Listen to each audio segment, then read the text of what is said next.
Bonnie Guibon, bonjour. Nous sommes en direct depuis Abidjan. Vous êtes à Abidjan, nous sommes à Paris.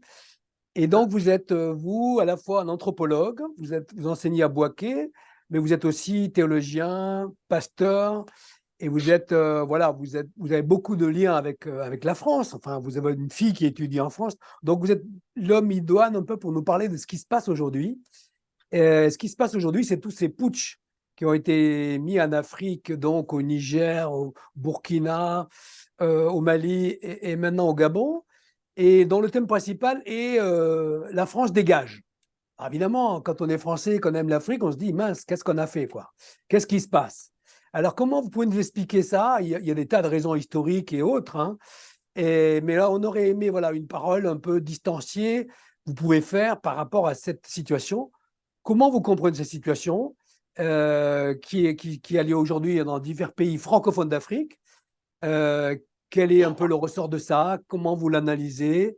Et comment on en sort aussi de cette situation? Voilà, je vous reposerai des questions au fur et à mesure, mais déjà, votre première réaction, comment vous comprenez et qu'est-ce qu'il faut entendre à travers ce qui se passe vis-à-vis du lien avec l'Occident et surtout avec la France? Merci Jean-Luc pour l'invitation et pour ces échanges-là.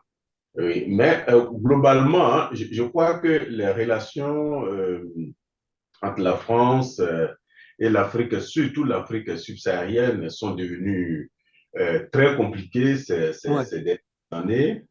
Mais au cœur, hein, ce qui est reproché le plus souvent, au cœur de cette relation-là, bon, c'est la question de la France-Afrique, hein, c'est-à-dire cette relation qui est faite de clientélisme, de corruption entre les dirigeants français et africains, et que la plupart regardent souvent comme une sorte de tutelle, quoi, tu vois, Mm. de la France, et qui consiste donc à prévaloir ou bien à faire prévaloir les intérêts de la France, les intérêts des entreprises françaises, de multinationales françaises, et celui aussi des dirigeants africains au détriment donc de la population africaine.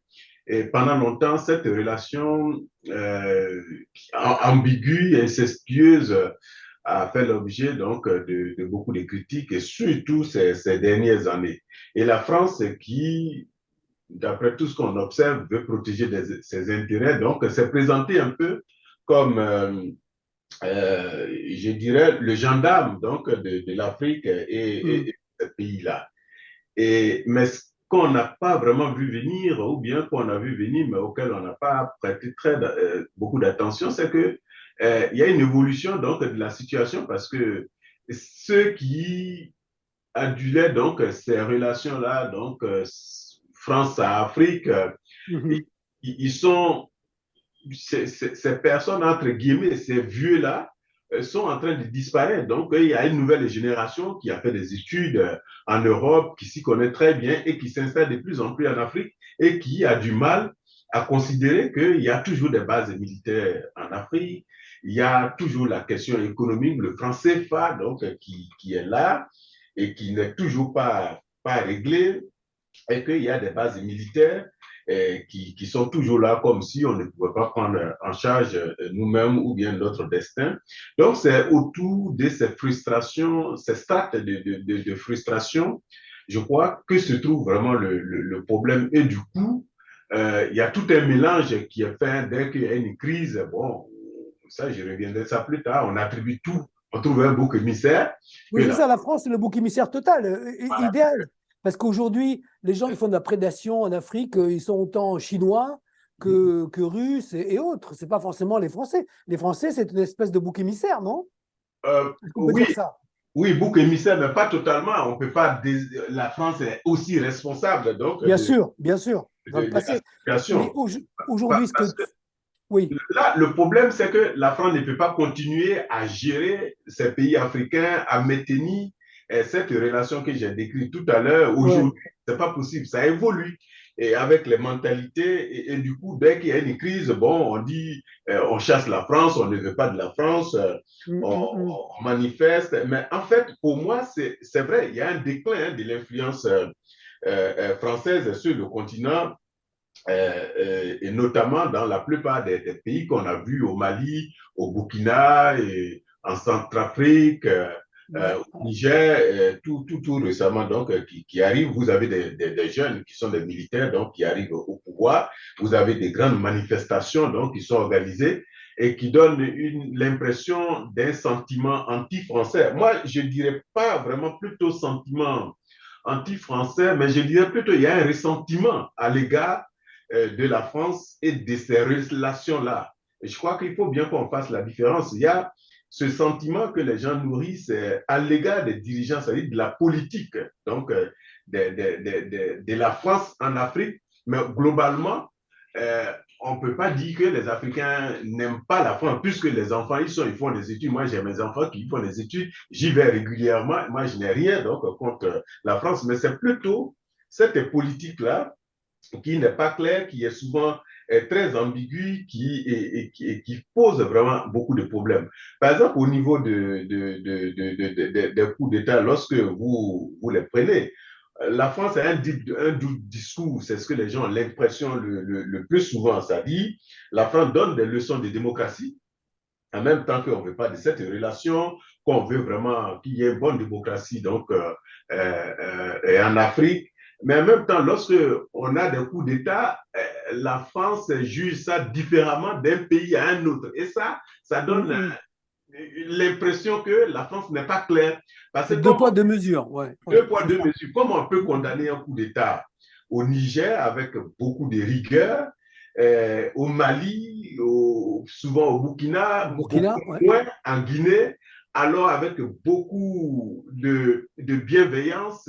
Au Gabon, bon, on ne dit pas, on change le langage, on n'est pas tout à fait ça. Et puis encore, lorsqu'on va au Tchad, c'est tout à fait autre chose où le président français lui-même se précipite à venir installer quelqu'un déjà au pouvoir. Et du coup, les gens ont l'impression que ben, la France n'est pas claire, qu'il y a un double discours. Il y a un discours à géométrie variable. Quand c'est les autres, peut-être qu'ils sont moins amis, on les critique. Quand c'est l'autre, bon, on est moins rigoureux. Bon, voyez-vous, c'est ça qui pose vraiment problème. Et puis, il y a la question des coups d'État, je dirais, constitutionnels qui s'opèrent et qui préparent, qui font le lit des coups d'État militaires en Afrique, des coups d'État institutionnels. Qu'est-ce que c'est un coup d'État constitutionnel? Qu'est-ce que c'est? De quoi vous parlez? Un coup d'État constitutionnel, ça veut dire quoi? Des constitutions en Afrique, beaucoup de présidents, ils changent les constitutions pour se Ouais. représenter en À leur deuxième profit. mandat. Ouais. Et on ne dit rien. Même la CEDEAO n'en parle pas, alors que ces élections qui sont mal organisées, au cours desquelles on triche énormément, le changement de constitution pour se maintenir au pouvoir. Vous avez des gens qui ont déjà fait 30 ans, 40 ans, bon, qui sont là, la France ne dit rien.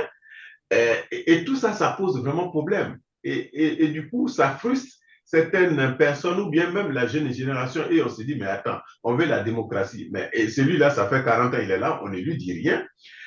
Celui-là, il a tripatouillé la Constitution, on ne lui a rien dit. Maintenant, on fait un coup d'État, c'est ce qu'on condamne. Alors qu'on aurait pu prévenir ces coups d'État-là. Dès qu'on y a un troisième mandat, on condamne ça directement parce qu'on dit non, c'est pas normal parce que le mandat doit être limité. Donc, on a une lecture différente d'un pays à un autre et je crois que c'est ça qui pose problème et c'est ça qui fait monter la pression et tous ces sentiments qu'on a aujourd'hui en disant que bon, on n'aime pas les Français. Moi, je pense que le problème ne se pose pas à qu'on aime ou qu'on n'aime pas, mais c'est la difficulté à être cohérent, à avoir un discours cohérent, donc vis-à-vis de la politique qu'on mène en Afrique d'un pays à un autre. Et puis, il y a toute la question de la gouvernance. C'est pourquoi on ne peut pas, j'ai dit, on ne peut pas tout attribuer à la France. Parce qu'il y a un vrai problème de gouvernance en Afrique qui n'est pas vraiment bien. Parce que quand quelqu'un modifie, ce n'est pas forcément la France qui dit lui de modifier. Lui, là, déjà, il a envie de modifier. Maintenant, quand la France ne dit rien, bon, ça en rajoute un peu plus. C'est Mais ça. les questions de détournement des fonds, la France ne dit pas forcément détourner de l'argent. Mais ce sont les dirigeants eux-mêmes Et quand la redistribution donc, des richesses produites par le pays ne sont pas distribuées de façon équitable et que vous avez la majorité des jeunes diplômés qui sont au chômage, ce n'est pas toujours le fait donc, de la France. Donc, ça veut dire qu'il faut assumer aussi, nous, notre part des responsabilités et je trouve que c'est important. Donc, voyez-vous, c'est tout ce contexte-là qui fait que le plus souvent, vous avez donc des coups d'État parce que les jeunes sont frustrés, ils n'arrivent plus vraiment à trouver du boulot. Vous avez des milliers de morts, donc en Méditerranée, bon, on ne fait pas, les jeunes ont l'impression que rien n'est fait, on truque les élections, on ne dit rien. Le parti qui est au pouvoir peut s'accaparer de tout l'appareil, du pouvoir de tout le pays, de toute la richesse. Bon, personne n'en parle. Et lorsqu'il y a le coup d'État, c'est là qu'on se précipite donc à condamner et à imposer un embargo, ce qui pose toujours problème. Donc, je pense que les coups d'État, le plus souvent, moi je n'aime pas les coups d'État parce que ça désorganise vraiment l'État. Mais en même temps, lorsque une situation est bloquée et que les jeunes ont l'impression que les vieux pères sont là depuis 40 ans, 50 ans et qu'ils ne veulent pas partir parce qu'ils ont de bonnes relations avec Oui, les ils sont installés dans la place et ils ont dans un fromage, quoi. Ils ne veulent pas lâcher, bien ils ne sûr. veulent pas lâcher, ils se sentent protégés puisqu'il y a des bases militaires donc françaises Ouais, c'est à cause de ça. Ouais. voilà, qui les protègent et qu'ils ne défendent pas assez donc, les intérêts de la population. Les gens les considèrent comme les valets de la France, comme les sous-préfets de la France qui sont là juste pour protéger les intérêts de la France, mais qui ne protègent pas assez les intérêts de leur population. C'est ce sentiment-là qui fait que le plus souvent, vous avez un coup d'État qui arrive, je dirais, comme une sorte de régulateur de la vie politique pour Ouais, c'est décanter ça. la, C'est une la, la, soupape, quoi. C'est une voilà, soupape, c'est ça. De voilà. temps en temps, ça boue, ça sort par là. 50 ans. Lorsqu'il y a le coup d'État, bon, ça permet de réguler un peu la vie politique et de D'accord. partir à zéro. Quand bien même je n'aime pas le coup d'État, parce que les mêmes qui font le coup d'État ont déjà mangé avec ceux qu'ils ont écartés du pouvoir le plus Oui, mais souvent. ceux qui font les coups d'État, ils vont aussi manger après. Ils font le coup d'État pour manger après eux-mêmes. Et Non? donc, oui, ils mangent, même ils ont déjà mangé avant. C'est ça. Et après, ils vont Quand on dit, encore. attends, non, pardon, Goni, quand on dit manger en Afrique, c'est une expression, c'est pour dire qu'on se sert Oui, soi-même, on sert ses intérêts, quoi. C'est-à-dire, en exactement. Afrique, on dit on mange, c'est-à-dire qu'on s'installe dans le pouvoir pour en Exactement. profiter de ses prébendes. Exactement. C'est comme ça que ça se passe en Afrique. Ouais. Voilà. On ne peut pas Donc, dire que ça ne se passe pas comme ça ailleurs, mais en Afrique, oui. c'est très clair. C'est C'est trop ça. Donc, clair. il y a tous ces problèmes-là. Et Mm. puis, l'une des difficultés aussi, qui, moi, à mon avis, hein, ça, c'est vraiment une réflexion personnelle, je pense qu'il faut revoir les choses en Afrique et surtout ce qu'on appelle un peu la démocratie, Mhm. ce système qu'on impose, mais le plus souvent, on ne prend pas suffisamment de temps pour voir s'il convient vraiment aux Africains dans sa forme occidentale Mhm. Ouais. importée. Parce que pour moi, le problème en Afrique, en raison, comment dirais-je, le problème en Afrique, quelles que soient les raisons qu'on peut donner au coup d'État, certains peuvent dire que c'est bien, d'autres peuvent dire que non, c'est pas bon. Donc, on a diverses raisons par rapport au coup d'État. Je crois que le vrai problème même, c'est le modèle même de la démocratie qu'on Ouais. veut en Afrique. Quel est le modèle que nous voulons pour nos pays par rapport aux expériences, à nos propres expériences? Quelle est la forme de démocratie qui convient et qui fonctionne et qui peut garantir la stabilité et la paix en Afrique? Parce que plutôt que de vouloir imposer la démocratie telle qu'elle est pratiquée en France, ou bien en Allemagne, ou bien aux États-Unis, ou bien chez les voisins, je pense que nous devons avoir, nous, notre propre lecture des faits à partir de notre expérience. C'est-à-dire que qu'on nous laisse, même si on doit, les Africains doivent s'entretuer, s'ils doivent se manger cru, laissez-les, quelle que soit la forme de démocratie qu'ils ont, Ouais. qu'elle soit hybride, qu'elle soit une démocratie à adjectif, c'est-à-dire qu'elle soit autoritaire, qu'elle soit tout ce qu'on veut, laissons-les faire l'expérience. À un moment, ils vont arriver à trouver donc la forme qui les sied le mieux pour mieux diriger donc les pays. Mais Ouais. tant qu'on va imposer un modèle, ça va toujours devenir un problème parce qu'on ne sait pas s'il est bien adapté ou pas. Donc, moi, globalement, pour en finir, il faut réinventer, à mon avis, les relations entre la France vraiment et l'Afrique. Ça serait vraiment la solution. Il faut repenser donc ces relations tout en restant lucide. Parce que ça ne sert à rien de dire, bon, on chasse la France, on ne l'élève pas, ce sont les pilleurs, ben, qu'ils partent. C'est pas parce que ils sont les pilleurs forcément qu'on aura un autre qui ne va pas nous piller. C'est-à-dire, on Oui, c'est chasse ça. un pilleur, mais on fera revenir encore un autre pilleur qui va encore nous piller. Donc, chasser la France n'est pas une garantie qui nous Non. permettra de nous développer. Donc, c'est pourquoi il faut on reste lucide vraiment sur Ouais. ce point-là. Donc, Mais quand on alors chasse, justement, tout on à l'heure, verra. on parlait de la Franc-Afrique. Je lisais une interview, il y a une interview de ministre du ministre des Affaires étrangères française qui disait en gros, la Franc-Afrique, ça fait longtemps qu'elle n'existe plus, elle fonctionne plus.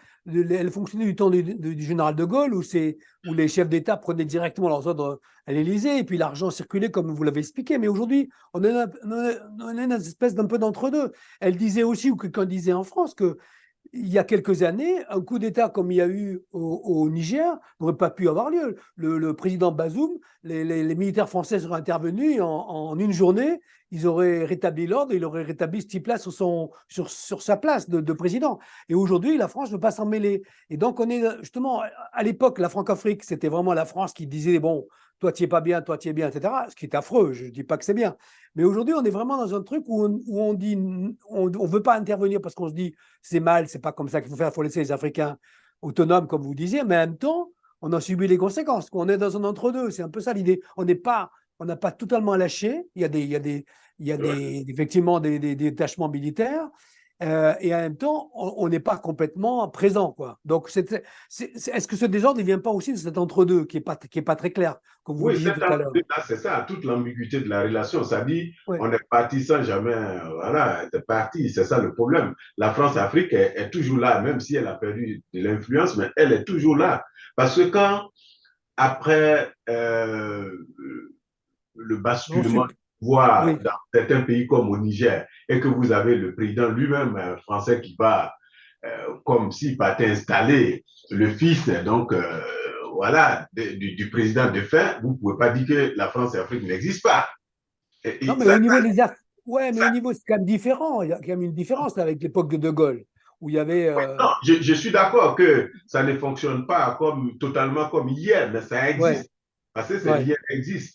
Et que les pressions de part et d'autre sont là aussi. Mais Mm, comme je mm, disais, la France a une part de responsabilité, mais nous, enfin les Africains ont aussi une part de responsabilité parce que ça ne serait pas juste et lucide mm, de tout rejeter sur la France qu'elle est responsable de tout. La France mm, n'empêche personne de balayer devant sa maison. Il faut mm. d'abord le faire. Et Par donc, contre, ouais. il n'y a pas de responsabilité de part et d'autre. Et c'est pourquoi je n'ai pas de lucidité. Est-ce qu'une des solutions, est-ce que c'est le point d'ancrage, d'achoppement le plus grave, c'est ces bases militaires? Est-ce que c'est pas ça qu'il faudrait commencer par faire? Pourquoi, effectivement, pourquoi la France a des bases militaires dans plusieurs pays africains? Elle n'a pas des bases militaires en Allemagne, je sais pas où, en Espagne ou dans d'autres pays. Ça n'a aucun sens. Et il n'y a pas beaucoup de pays qui ont des bases militaires comme ça. Est-ce que c'est pas ça un peu le nœud de l'affaire? Oui, c'est l'un des problèmes parce que la France se Ouais, considère encore comme le gendarme de l'Afrique ouais, et c'est ça. qu'elle-même, elle a ses intérêts à protéger. Elle le Donc, dit d'ailleurs, elle dit le gendarme de l'Afrique, oui, c'est ça. voilà. Ou le Et elle précaré. estime Tous que, ces termes-là, le précaré, le gendarme de l'Afrique, oui, oui, est-ce que c'est justement, pas ça qu'il faut, c'est à ça qu'il faut mettre fin, peut-être, bien sûr, il y a des avant de amis. commencer. On Mm. a des amis, quand ils ont des problèmes, il faut intervenir tout de suite pour les sauver. Certains ne sont pas trop nos amis. Donc, il y a tous ces problèmes-là. Donc, les bases militaires servent aussi à protéger les amis comme à protéger les intérêts français. Et ça, et on pense que les armées françaises et les armées africaines, bon, sont très faibles, ce qu'on reconnaît en partie. Mais et si on pouvait les laisser eux-mêmes, comme je le disais tout à l'heure, bon, c'est Mm. pas la meilleure solution. Mais qu'on les laisse faire leurs propres expériences et à partir de cette expérience, déjà dégager quelque chose qui constituerait une sorte de garantie donc, et de Mm. stabilité donc, pour l'avenir de leur pays. Mais tant qu'il y aura tout ça, les jeunes auront l'impression que la France se Ouais, mêle toujours de nos affaires. ouais. C'est ça Mais le on problème. dit tout le temps, moi j'ai vécu Voilà. Ce plus- sentiment-là va revenir parce qu'on a des bases militaires. Les militaires français vont circuler dans la ville, ils vont faire du shopping partout, on les voit. Mais qu'est-ce que ceux-là, ils font ici? Ils font quoi? C'est ça le ouais. problème. Oui, mais sauf que moi qui ai vécu quand même quelques années, et depuis 10 ans ou plus de 10 ans, je fréquente la Côte d'Ivoire, on prête à la France des tas de choses qu'elle ne fait pas ou qu'elle ne peut pas faire. Je On a suis l'impression que la France fait tout et décide de tout, alors que dans la réalité, c'est faux. Il y a Non, autant mais les c'est ce que je Chinois. disais tout à l'heure. Ça dit Ouais, que les responsabilités doivent être vraiment partagées. Il ne faut pas tout ouais, ouais, attribuer à la France qu'elle est responsable de tous nos malheurs. C'est pas vrai. Ça, c'est ouais, vraiment ouais, irresponsable. c'est clair. La France a une part de responsabilité. Mais nous aussi, on en a. Il y a des choses qu'on Ouais, je aurait pu comprends. faire. Par exemple, le fait de combattre la corruption, même dans notre propre Bien administration. sûr. La France ne Mm. viendra pas faire ça. Ça, c'est nous qui devrions le faire. Mais si Ouais, on ne le fait pas, justement, ça engendre des frustrations, des inégalités c'est et clair, c'est clair. criades entre les populations. Et ça peut aboutir aussi à un coup d'État. Bien Un chef sûr. d'État africain, je ne suis pas sûr que Non. le président Macron lui dit, bon, chante ta constitution pour rester. Il ne lui dit pas, c'est lui-même, en tant que chef d'État qui a envie de continuer, modifie sa constitution. Ce qui pose Mm. déjà problème. Donc, à partir de ce moment, on ne peut pas dire que la France fait tout, mais la France a une part de responsabilité. Et ça, D'accord, d'accord. il Alors, faut il y a deux choses que je voulais discuter encore. Il y a quand même le problème du djihadisme. Et ça, ouais. c'est par exemple au Mali ou au Burkina, c'était ça le prétexte, qu'il fallait arrêter. Et c'est vrai que la France n'aurait pas arrêté, sous couvert de l'ONU, les colonnes djihadistes qui descendaient du Mali, et ils seraient allés jusqu'en Côte d'Ivoire. Donc là, il y a quand même une responsabilité qui est embêtante. C'est-à-dire que par rapport à cette pression du djihadisme et de l'islam radical, on voit ça au Nigeria, il y a plusieurs pays qui sont face à ça. On voit bien que les armées locales ne seraient pas capables de résister. Qu'est-ce qu'il faut faire par rapport à ça? Non, ça c'est un vrai problème hein, qui est Ouais, difficile à régler et qui n'est ouais, pas, qui concerne que, enfin, qui n'est pas vraiment local, mais qui est la problème ouais, qui est international, bien sûr. sécurité nationale et internationale. Tous les pays aujourd'hui sont interconnectés et on ne Ouais, peut pas regarder un autre pays entretenir l'insécurité sans que ça ne touche l'autre. Donc, il ouais, faut forcément avoir des affaires de coopération, mais qui soient clairs et qui permettent à chaque pays de jouer vraiment un rôle important ouais. dans le maintien Mm. de la sécurité. Mais quand les gens ont l'impression qu'il y a un seul qui s'engage et qui donne l'impression qu'il vient vous défendre, mais à la fois, on le voit en train de protéger beaucoup plus ses intérêts, ça devient difficile Mm. de se faire une opinion vraiment claire de la situation. Et il faut aussi reconnaître que les armées donc, en Afrique n'ont pas autant de moyens comme on le trouverait donc, en Europe. Et Bien, pour bien mieux sûr. combattre le djihadisme et puis toute la question d'insécurité, c'est pourquoi il faut une vraie coopération, mais qui soit vraiment claire, qui se base sur des Mm. critères vraiment bien définis, de sorte que chacun puisse apporter donc sa contribution et que celui qui apporte le plus ne soit pas accusé par la suite comme étant celui qui est mal vu, Ouais, qui, qui décide de tout. Ouais. voilà, qui s'accapare de tout. Donc, c'est un vrai problème. Ouais. Mais il Je faut voulais. la Ouais. population dans la lutte contre le djihadisme. Les chefs religieux, ils ont un rôle important aussi. Oui, c'est Parce que vrai. ce Ouais. qui est difficile en matière d'insécurité, tout de djihadisme, quand la population n'est pas associée, quand les leaders religieux et traditionnels ne sont pas associés, ceux que vous appelez djihadistes, la population ne les appelle jamais djihadistes. C'est son fils qui D'accord. est là, c'est son Ah cousin, ouais. son neveu, c'est son frère. Donc, au Mm. niveau du vocable, déjà, il y a un vrai problème. Et c'est pourquoi, moi, je trouve qu'il faut associer la population à cette. Beaucoup plus, ouais. Voilà, pour qu'on soit plus efficace. Ouais, c'est vrai, c'est vrai. On voit ça de trop loin. Et comme théologien, comme pasteur, qu'est-ce que vous voyez dans cette histoire-là? Spirituellement, qu'est-ce que ça dit? Qu'est-ce que ça nous dit? Vous parlez tout à l'heure aussi du respect, je sais pas, de la liberté, d'autonomie des personnes. Quelle leçon théologique on peut sortir de ça, de ce qui se passe aujourd'hui? Je dirais en termes spirituels, je dirais, qu'est-ce que Dieu nous dit à travers ça? Et à l'Afrique, ou à nous, et à nous peut-être. Oui, je, je Ouais, pense que bon, l'Église a un rôle important à jouer. D'abord, en matière de ouais, sécurité, il faudrait que l'Église, surtout les dirigeants, ne soient pas en arrière-plan, mais qu'ils soient réellement engagés dans les discussions. Quand il y a des mhm, candidats qui interviennent, quand il y a des attentats et qui ne visent pas uniquement que des gens qui ne sont pas des croyants. Parce que les attentats, le plus souvent, ce n'est pas dans les mosquées où les djihadistes ou bien les éléments les plus radicaux mettent des bombes dans des églises, dans des mosquées. Donc, mhm, c'est tout le monde qui souffre vraiment de cette situation. Et je bien crois que sûr. les religieux doivent aussi avoir un engagement donc, dans ce sens et prier effectivement aussi pour la nation, mais prendre vraiment des initiatives s'impliquer davantage dans la résolution des conflits de façon aussi équilibrée. Parce que l'une des difficultés, et là je suis en train d'écrire un article, c'est que la plupart des leaders religieux en Afrique, souvent, du fait de leur situation financière difficile, se laissent le plus souvent aller acheter, entre guillemets, par les leaders politiques qui peuvent leur donner un peu de l'argent pour les soins, pour la scolarité des enfants un peu à l'étranger. Et lorsqu'ils sont malades, bon, on les transporte en Europe, on construit des églises pour eux, des mosquées pour eux. Et du coup, ils perdent un peu leur indépendance, leur prise d'initiative lorsque des questions se posent et qui doivent les régler, et ça émousse en quelque sorte donc les libertés, les prix de parole. Et là, c'est un vrai problème qu'on vit.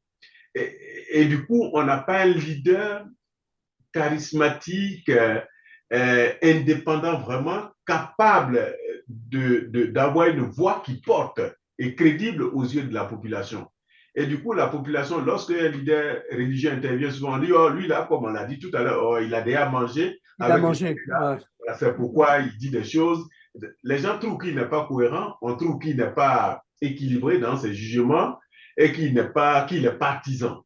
Et c'est de ça qu'on accuse le plus souvent la plupart des leaders religieux en Afrique. Donc, je crois que de ce côté-là, un effort doit être fait au niveau des mosquées, au niveau des églises, de sorte à avoir un jugement vraiment assez crédible vis-à-vis voilà, des hommes politiques et de la population. Ouais, surtout que rien à voir avec l'Europe, les religions et les traditions spirituelles ont un rôle considérable en Afrique, ont un poids Oui, considérable, et elles absolument, pourraient jouer un rôle bien plus important, c'est clair. beaucoup C'est clair. important. Et il n'y a pas de séparation claire entre le religieux et le politique en Afrique. Les deux ont toujours marché ensemble. Chacun a joué son rôle de façon correcte.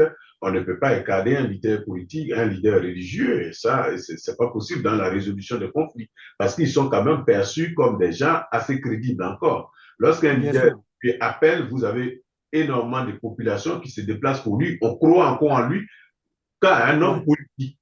Mais là, pour qu'il soit plus légitime, qu'on lui fasse davantage confiance, il va falloir que, du point de vue de l'indépendance matérielle, hein, bon, qu'il soit aussi crédible pour que Ouais. ça donc, puisse porter. Et puis l'Église doit revenir à son rôle premier, qui est aussi la prière, l'intercession régulière donc, de la nation. Et quand on perd de vue ces choses, ça va être difficile qu'on évite donc des conflits, bien même quand ça arrive, qu'on soit prêt vraiment à les régler. Mais c'est vrai que les leaders religieux doivent aussi lire la société actuelle, qu'elle est en mouvement, qu'elle est en pleine mutation, que ce n'est pas la même société d'hier qu'aujourd'hui, et que même au niveau de nos églises, elles évoluent parce que vous avez des jeunes. L'exercice, même la pratique du ministère pastoral aujourd'hui a vraiment changé, ça a évolué. La façon dont on pratiquait le ministère pastoral il y a 20 ans, il y a 30 ans, ce n'est pas la même chose qu'aujourd'hui. Le discours a vraiment changé également. Et ça, le plus souvent, l'Église ne s'en rend pas compte. Elle ne sait pas qu'elle est en train elle-même de changer, que la façon de pratiquer son ministère est en train de changer. Parce qu'avec la nouvelle technologie, les réseaux sociaux aujourd'hui, ben, Ouais. la pratique du ministère change vraiment. Et l'Église Bien ne s'en sûr. rend pas compte. Et ça pose problème. Et c'est pourquoi nous avons aujourd'hui l'évolution ou bien la multiplication de beaucoup de mouvements, de nouveaux mouvements religieux qui ont un discours qui colle avec la réalité sociale. C'est ça. Alors que les églises institutionnelles, les vieilles églises, entre guillemets, sont toujours encore dans l'ancien discours que les jeunes ne comprennent pas. Et donc, ils sont moins remplis que les nouvelles églises qui ont un discours que les jeunes aiment et qui touchent le problème du chômage, le problème de mariage, le problème de voyage, enfin, qui touchent leur quotidien. Et là, il y a un changement de discours aussi qui s'impose et qui est très important. Nous avons fait une vidéo ensemble d'ailleurs sur ces questions-là, Bonnie, et on peut le retrouver sur Regard Protestant Vidéo. Il y a des vidéos que nous avons faites ensemble sur cette question, notamment des traditions, des nouvelles traditions, nouveaux mouvements religieux. Donc, il y a Voilà. un vrai besoin de Dieu aujourd'hui, mais que les Ouais. c'est pas n'importe quoi dont ils ont besoin. Ils savent exactement ce dont ils ont besoin. Et ça, c'est vraiment important. Ok, en tout cas, on a fait le tour de, je pense, un petit peu de cette question. Et en tout cas, c'est des éclairages très intéressants parce qu'on discute de ça entre nous, entre Européens ou entre Français. Et c'est bien d'avoir votre regard qui est, je trouve, tout à fait intéressant et passionnant. Ok, En tout cas, merci beaucoup, Bonnie. merci Et beaucoup. puis, à bientôt. À Voilà. bientôt. Au revoir. Ouais. Au revoir. Merci.